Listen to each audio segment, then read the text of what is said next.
Hello girls, आज हम नया चैप्टर शुरू करेंगे जल और जल प्रदूषण यानी वाटर और वाटर पोल्यूशन।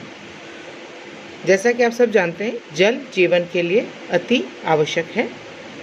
भोजन के बिना तो मनुष्य कुछ सप्ताह तक जीवित रह सकता है, किंतु जल के बिना अधिक दिनों तक जीवित नहीं रहा जा सकता। पारिस्थितिक या इकोलॉजी के निर्माण के लिए जल आधारीय तत्व है। जब जल में भौतिक या मानवीय कारणों से कोई बाहरी सामग्री मिलकर जल के स्वाभाविक गुणों में अवांछित परिवर्तन लाती है तो उसे हम जल प्रदूषण कहते हैं। ऐसे जल के प्रयोग से स्वास्थ्य प्रभावित होता है। जल प्रदूषण विकासशील देशों की एक गंभीर समस्या है।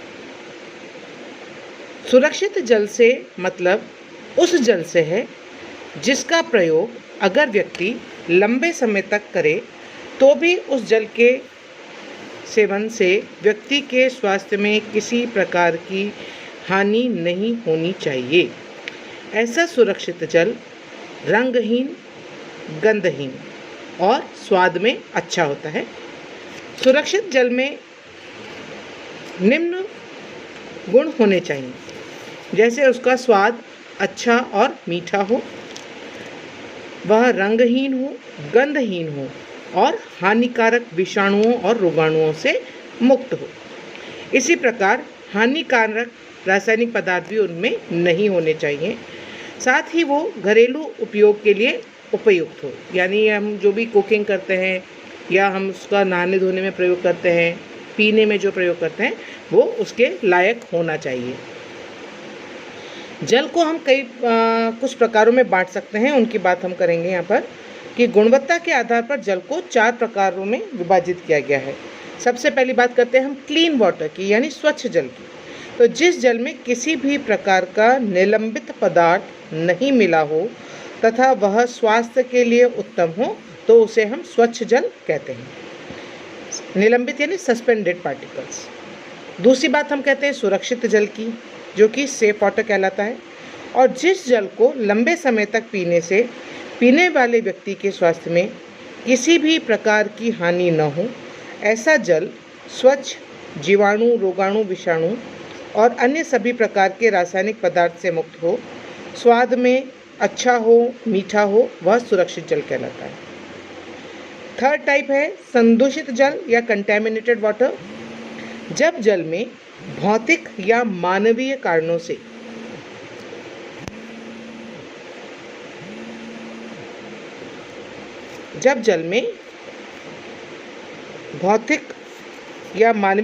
से रोगाणु या विषैले रासायनिक पदार्थ मिले हों तो ऐसा जल संदूषित जल कहलाता है। संदूषित कंटेमिनेटेड वाटर के अलावा एक और प्रकार है जिसको हम कहते हैं प्रदूषित जल या पॉल्यूटेड वाटर। संदूषित और प्रदूषित दोनों ही पर्यायवाची शब्द हैं लगभग। जब जल में प्रदूषक पदार्थ अधिक मात्रा में मिलकर जल की गुणवत्ता को नष्ट कर देते हैं, जिससे जल का रंग, गंध तथा स्वाद में परिवर्तन आ जाए और वो भी अवांछित परिवर्तन आ जाए, तो ऐसा जल प्रदूषित जल कहलाता है। ठीक है, तो हमने जल को 4 श्रेणियों में बांट दिया: स्वच्छ जल, सुरक्षित जल, संदूषित जल और प्रदूषित जल। अब हम बात करते हैं कि जल का हमारी बॉडी में कार्य क्या है। जल के कार्य, तो जल के कई कार्य हैं। यह बाह्य और आंतरिक शुद्धि के लिए आवश्यक है। हमारे शरीर के संपूर्ण भाग का 2/3 यानी 66% भाग जल ही है। रक्त में 79%, मस्तिष्क में 80%, अस्थियों में 10% जल की मात्रा होती है। अतः जल हमारे शरीर का भी अभिन्न हिस्सा है। जल हमारे शरीर के निम्न कार्यों को संपन्न करने में अहम भूमिका निभाता है। सबसे पहला है, यह भोजन के पाचन के लिए आवश्यक है। सबसे इम्पॉर्टेंट जो बात है, जो भी पदार्थ हम खाते हैं उसका वह जो पाचन होता है वो जल की उपस्थिति में ही होता है। दूसरा, यह पाचक रसों को स्त्रवित करने में सहायता करता है। तीसरा है, यह शरीर के आयन संतुलन और पीएच संतुलन के लिए आवश्यक है। जितने भी तत्व हमारे बॉडी में उपस्थित होते हैं वो आयन के रूप में होते हैं, और पीएच आप सब जानते हैं जो हमारे शरीर की पीएच होती है, जिसको हम electronic balance pH meter balance के नाम से जानते हैं, उसके लिए भी ये जल की उपस्थिति होना आवश्यक है, क्योंकि जल का जो पीएच होता है वो न्यूट्रल माना जाता है 7, और इससे अधिक जिनकी पीएच होती है वो आपके क्षारीय पदार्थ होते हैं, और 7 से जो नीचे जिनकी पीएच है वो सारे अम्लीय पदार्थ कहलाते हैं। जैसे कि आपको उदाहरण दूं यहाँ पर रक्त की पीएच 7.4 होती है और वो थोड़ा क्षारीय होता है। नेक्स्ट जो इसका फंक्शन है वो है यह भोजन को अवशोषित करने और परिवहन करने में सहायता करता है। ये जितने भी जो भोजन जल के कार्य वो हमारे शरीर के अंदर के भीतर के हैं। इसके अलावा यह शारीरिक तापक्रम को बनाए रखने का कार्य करता है तथा शरीर के जिस हिस्से में ताप की अधिक आवश्यकता होती है, टेम्परेचर की अधिक आवश्यकता होती है, वहाँ तक पहुँचाने में यह सहयोग देता है। इसी प्रकार जल पाचन और अवशोषण के बाद वेस्ट प्रोडक्ट्स को निष्कासित करने में सहायता करता है, जो कि मल मूत्र या पसीने के द्वारा निष्कासन संभव है। यह रक्त लसिका तथा अन्य सभी प्रकार के स्त्राव के परिवहन में भी सहयोग देता है। इसके अलावा एक इम्पॉर्टेंट फंक्शन है कि यह नर्व इम्पल्सिस के संबंध में सहयोग करता है। नर्व इम्पल्सिस बोलते हैं कि जो हमारे शरीर को सूचनाएं मिलती है, जो कि हमारे इंद्रियों से रिलेटेड है, वो सारी सूचनाएं भी इस जल की उपस्थिति में ही सही तरीके से हो पाती है। शरीर में जल की उपयोगिता के अतिरिक्त यह और भी कई कार्य करता है, जो कि हमारे शारीरिक नहीं होकर जो फिजिकल वर्क है, जितने अलग जो भौतिक कार्य हैं उनमें यह जल हमारे काम में आता है। सबसे पहला है कृषि संबंधी उपयोग। तो जैसा कि हम सब जानते हैं भारत एक कृषि प्रधान देश है, तो कृषि कार्य जल पर ही आधारित है। अगर जल नहीं होगा तो किसी भी प्रकार के खाद्य पदार्थ, साग सब्जियां, फल, अनाज आदि का उत्पादन नहीं हो सकेगा। दूसरा जो इसका कार्य है वो है आपका औद्योगिक उपयोग के लिए, इंडस्ट्रियल पर्पस के लिए। तो सभी प्रकार के उद्योगों को चलाने के लिए जल की बहुत आवश्यकता होती है, वृहद मात्रा में इसकी आवश्यकता होती है।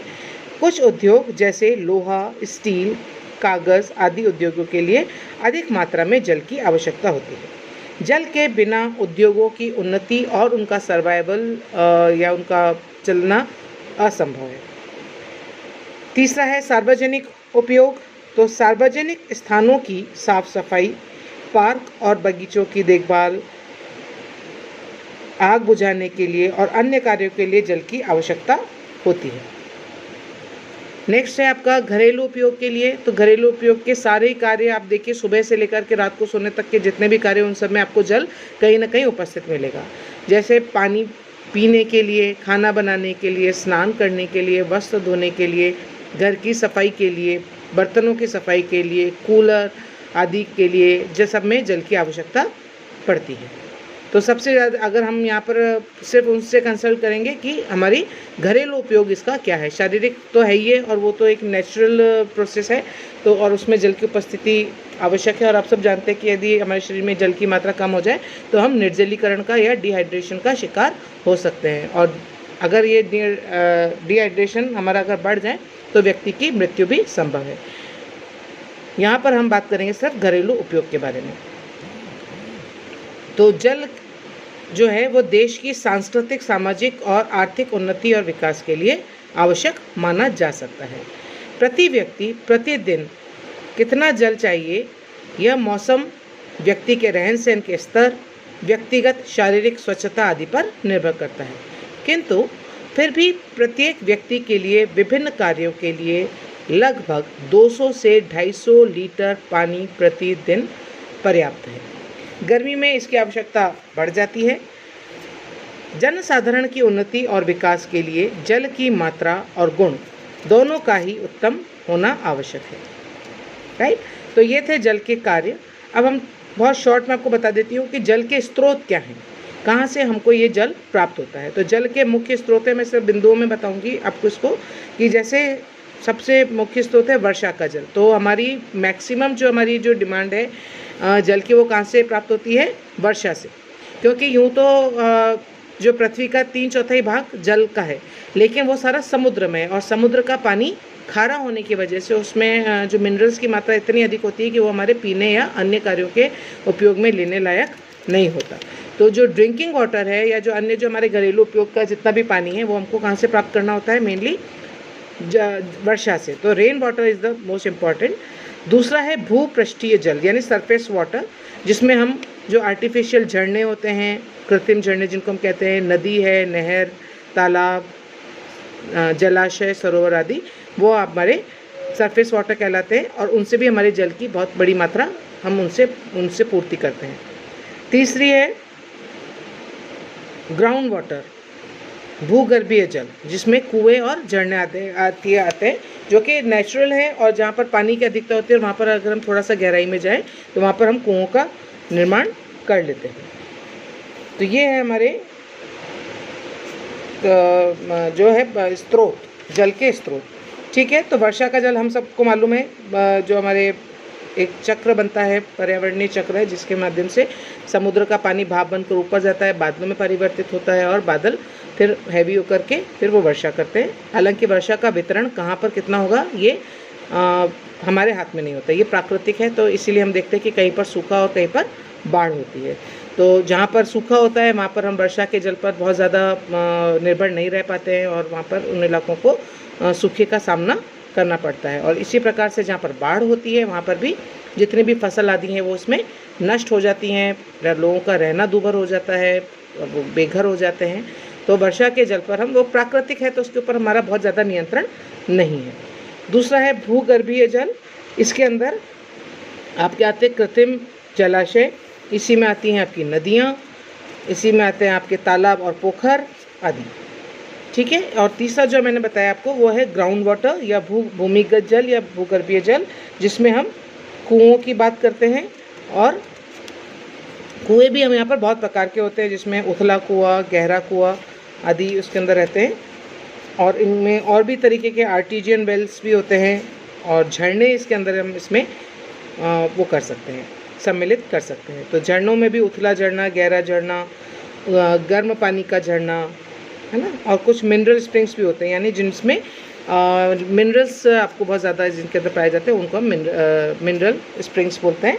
तो ये सारे हैं जल के स्रोत। इसके बाद बात हम करते हैं जल की अशुद्धियाँ यानी इम्प्योरिटीज़ ऑफ वाटर। तो ये कौन कौन सी हो सकती हैं?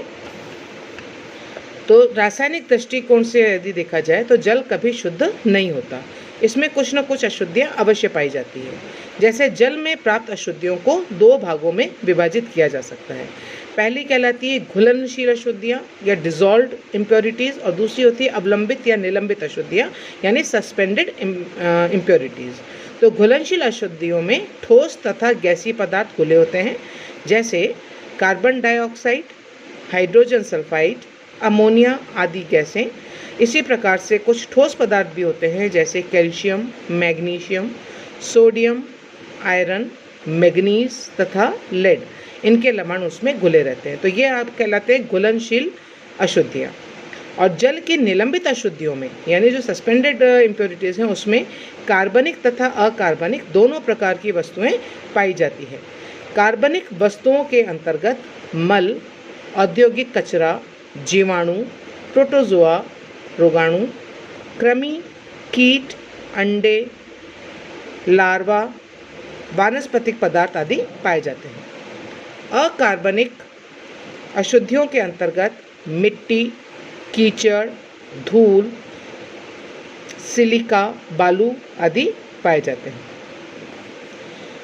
अगर इसको हम थोड़ा सा क्लासिफाई करना चाहें तो मैं आपको एक चार्ट के द्वारा इसको बताऊंगी, जो आप PDF में देख सकते हैं। घुलनशील और अघुलनशील, जो निलंबित होते हैं, जो अवलंबित होते हैं, उनको हम अघुलनशील पदार्थ भी कह सकते हैं। तो घुलनशील जितनी अशुद्धियाँ हैं उनको हम गैस में और ठोस पदार्थ दो में डिवाइड कर सकते हैं। जो गैसीय पदार्थ है उसमें again carbon dioxide, hydrogen sulphide, chlorine, ammonia, oxygen, nitrogen, hydrogen आदि। और कुछ ठोस पदार्थ होते हैं उनमें कैल्शियम, मैग्नीशियम, मैग्नीज, लोहा, लेड आदि। ठीक है, और अघुलनशील या निलंबित अशुद्धियाँ हैं उनको हम कार्बनिक और अकार्बनिक में डिवाइड कर सकते हैं। तो अकार्बनिक में आपकी बालू, मिट्टी, धूल, चूना, सिलिका आदि आते हैं और कार्बनिक के अंदर पत्तियाँ, कृमि के अंडे, लार्वा, प्रोटोजोआ, जीवाणु, मलमूत्र, कचरा आदि। तो ये सारे हैं वो है आपके जल में पाई जाने वाली अशुद्धियाँ। इसके बाद आता है आपका जल प्रदूषण, जिसके बारे में हम नेक्स्ट क्लास में चर्चा करेंगे। Thank you.